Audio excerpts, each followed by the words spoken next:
Ang Diyos ay maawain sa lahat. Mga kapatid, nais kong malaman ninyo ang isang katotohanan na ngayon ko lang ihahayag sa inyo para hindi maging mataas ang tingin nyo sa inyong sarili. Ang pagmamatigas ng mga Hudyo ay hindi panghabang panahon. Ito'y hanggang makumpleto lang ang kabuoang bilang ng mga hindi Hudyo na sasampalataya kay Kristo. Pagkatapos niyan, maliligtas ang buong Israel, gaya ng sinasabi sa kasulatan. Magmumula sa Sion ang tagapagligtas. Aalisin niya ang kasamaan sa lahi ni Jacob.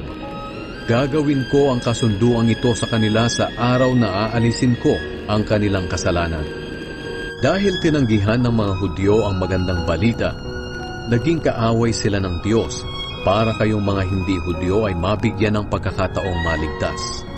Pero kung ang pagpili ng Diyos ang pag-uusapan, mahal pa rin sila ng Diyos dahil sa kanilang mga ninuno.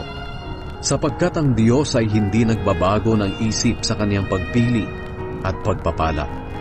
Dati, kayong mga hindi Hudyo ay suwail sa Diyos, pero kinaawaan niya kayo dahil sa pagsuway ng mga Hudyo. Ganoon din naman, kakaawaan niya ang mga Hudyo sa kabila ng pagkasuwail nila, tulad ng ginawa niya sa inyo.